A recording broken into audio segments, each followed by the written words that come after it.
When installing a 200 amp 3-phase 208Y/110 volts panel, it is crucial to adhere to the National Electrical Code, or NEC, requirements for conductor sizing and conduit fill. The NEC Table 351.122 does not list 4/0 THHN as an allowed conductor size in a 2-inch EMT conduit for 4 conductors. The maximum allowable wire size is 3/0 THHN, which has an ampacity of 200 amps according to Table 310.16. Adding a number 6 ground wire will not exceed the capacity of the conduit since the ground wire carries no current. Splitting the conductor runs into 2 separate EMT runs is not recommended for a 200 amp service. The conductors should be bundled together and pulled into the same conduit to maintain proper phase balance and reduce the risk of conductor overheating. The best solution is to use 3/0 THHN conductors for the 200 amp 3-phase service. This will allow the use of the existing 2-inch EMT conduit and meet the NEC requirements. Splitting the conductors into 2 conduits is only necessary if the distance between the panel and the point of connection is excessive. If splitting is required, use 1 conduit for the 3-phase conductors A, B, and C, and a separate conduit for the neutral and ground wires. Make sure each conduit is properly grounded according to NEC Article 250. Firstly, let's discuss the importance of adhering to the NEC guidelines. The NEC sets the standard for safe electrical installations, aiming to protect people and property from electrical hazards. Ignoring these regulations can lead to dangerous situations, including fires and electrical shocks. Secondly, consider the conduit fill requirements. Conduit fill refers to the amount of space within a conduit that is occupied by conductors. Overfilling a conduit can lead to overheating, insulation damage, and reduced current carrying capacity. The NEC specifies maximum fill percentages for different types of conduits and conductor arrangements to prevent these issues. Thirdly, let's examine the ampacity of conductors. Ampacity is the maximum amount of current a conductor can carry continuously without exceeding its temperature rating. The ampacity of a conductor is determined by its size, insulation type, and installation conditions. When selecting conductors for a specific application, it's essential to choose conductors with sufficient ampacity to handle the expected load. Now, let's dive deeper into the specific requirements for the 200 amp 3-phase 208Y/110 volts panel installation. As previously mentioned, NEC Table 351.122 limits the maximum conductor size in a 2-inch EMT conduit to 3/0 THHN when 4 conductors are present. This is because larger conductors would exceed the allowable conduit fill. The 3/0 THHN conductor has an ampacity of 200 amps, which is sufficient for the 200 amp service. The ground wire does not contribute to the conduit fill calculation because it carries current only during fault conditions. Therefore, adding a number 6 ground wire will not violate the conduit fill requirements. Splitting the conductor runs into 2 separate EMT runs is generally discouraged for service panels. This is because it can disrupt the phase balance, leading to uneven current distribution and potential overheating. In a balanced 3-phase system, the current in each phase should be approximately equal. When conductors are split into separate conduits, the inductive reactance of each phase can vary, causing imbalances in current flow. If splitting the conductor runs is unavoidable due to excessive distance or other constraints, it's crucial to follow specific guidelines to minimize the risk of phase imbalance.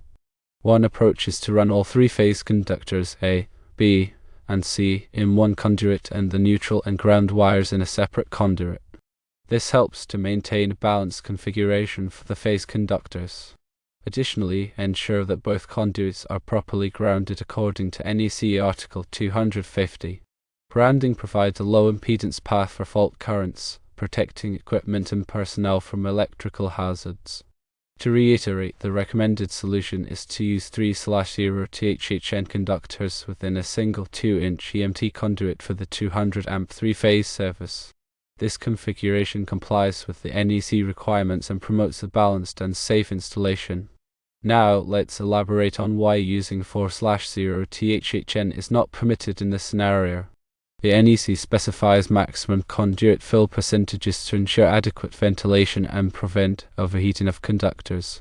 When 44/0 THHN conductors are installed in a 2-inch ENT conduit, the fill percentage exceeds the allowable limit. This can lead to a buildup of heat within the conduit, potentially damaging the insulation and reducing the lifespan of the conductors. Furthermore, an overfilled conduit can make it difficult to pull conductors, increasing the risk of insulation damage during installation.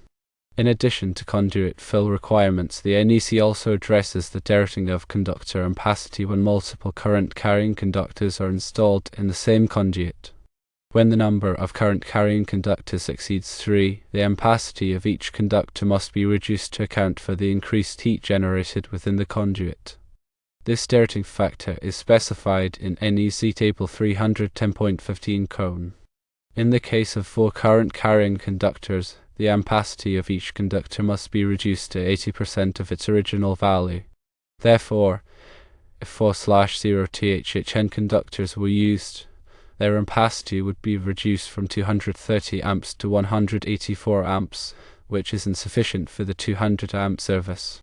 By using 3/0 THHN conductors, which have an ampacity of 200 amps, the dirtying factor does not apply and the conductors can safely carry the required current. Let's now discuss the proper grounding techniques for the 200 amp 3-phase panel installation. According to NEC Article 250, all metal enclosures and equipment must be properly grounded to provide a low impedance path for fault currents. This grounding path helps to quickly clear faults and minimize the risk of electrical shock. The grounding system typically consists of a grounding electrode conductor, which connects the equipment grounding system to a grounding electrode, such as a ground rod or a metallic water pipe. The grounding electrode conductor must be sized according to NEC Table 250.66, based on the size of the service entrance conductors. In addition to the grounding electrode conductor, an equipment grounding conductor must be run with the circuit conductors to each piece of equipment. The equipment grounding conductor provides a direct path for fault currents back to the source, ensuring that circuit breakers or fuses trip quickly in the event of a fault.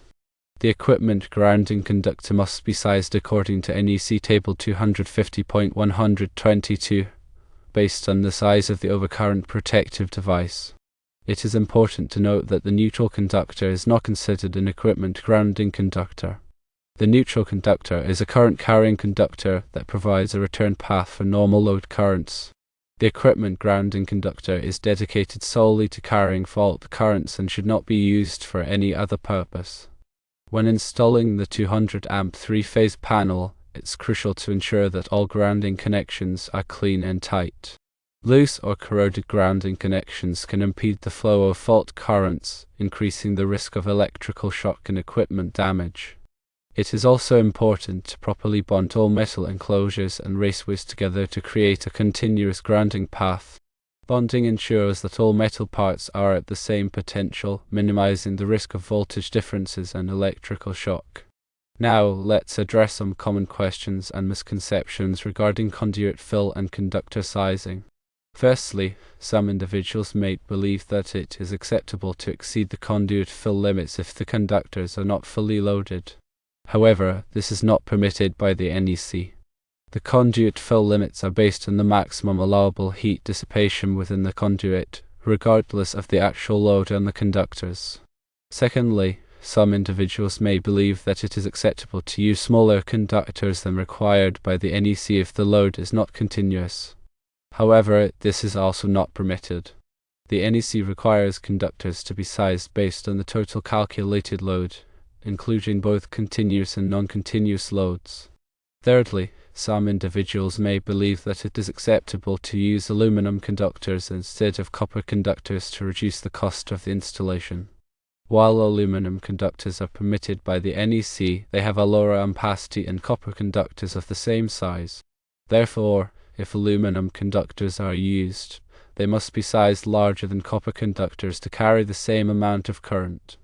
In addition to the topics discussed above, it's also important to consider the voltage drop in the conductors. Voltage drop refers to the reduction in voltage that occurs as current flows through a conductor. Excessive voltage drop can cause equipment to malfunction and reduce the efficiency of the electrical system. The NEC recommends limiting voltage drop to no more than 3% for branch circuits and 5% for feeders. To minimize voltage drop, it's important to use conductors that are large enough to carry the load without excessive voltage drop. The voltage drop can be calculated using Ohm's law, which states that voltage drop is equal to the current multiplied by the resistance of the conductor. The resistance of the conductor depends on its size, material, and length. By carefully considering the conduit fill requirements, conductor ampacity, grounding techniques, and voltage drop, it's possible to design and install a safe and efficient 200 amp three-phase electrical system. It is always recommended to consult with a qualified electrician or electrical engineer to ensure that the installation complies with all applicable codes and regulations. Now let's delve into specific code references within the National Electrical Code, or NEC, that pertain to this scenario. NEC Article 310 addresses conductors for general wiring. It provides detailed information on ampacity, insulation types, and installation requirements. Specifically, NEC Table 310.16 lists the allowable ampacities for insulated conductors rated up to 600 volts, installed in raceways or cables, and based on an ambient temperature of 30 degrees Celsius or 86 degrees Fahrenheit. It is important to note that these ampacity values may need to be adjusted based on the actual ambient temperature and the number of current carrying conductors in the raceway. NEC Article 344 covers electrical metallic tubing, or EMT. It specifies the permitted uses, installation requirements, and construction specifications for EMT. NEC Table 351.122 for A, which we discussed earlier, is found within Article 351, which covers liquid tight flexible metal conduit, or LFMC. While seemingly out of place, the fill requirements are consistent across multiple raceway types. This table provides the maximum number of conductors permitted in different sizes of EMT based on the conductor size and insulation type. It is crucial to consult this table to ensure that the conduit is not overfilled, which can lead to overheating and insulation damage. NEC Article 250 addresses grounding and bonding. It provides comprehensive requirements for establishing a safe and effective grounding system. It covers topics such as grounding electrode systems, equipment grounding conductors, and bonding of metal enclosures and raceways. Following the requirements in Article 250 is essential for protecting people and equipment from electrical hazards. NEC Article 220 covers branch circuit, feeder, and service calculations. It provides methods for calculating the load on electrical systems to ensure that they are properly sized and protected. It covers topics such as general lighting loads, receptacle loads, motor loads, and 8-track loads. Accurate load calculations are essential for selecting the appropriate size conductors, overcurrent protective devices, and transformers. In addition to these specific code references, it is also important to consult other relevant articles in the NEC, such as Article 430 for motors, Article 440 for air conditioning and refrigeration equipment, and Article 700 for emergency systems. The NEC is a comprehensive document that covers a wide range of electrical topics. It is essential to have a thorough understanding of the NEC to design and install safe and compliant electrical systems. To summarize the key points of this discussion, firstly, always adhere to the NEC guidelines for conductor sizing and conduit fill. Secondly, use 3/0 THHN conductors in a 2-inch EMT conduit for the 200 amp three-phase service. Thirdly, avoid splitting conductor runs unless absolutely necessary. Fourthly, ensure that all grounding connections are clean and tight. Fifthly, properly bond all metal enclosures and raceways together. Sixthly, consider the voltage drop in the conductors.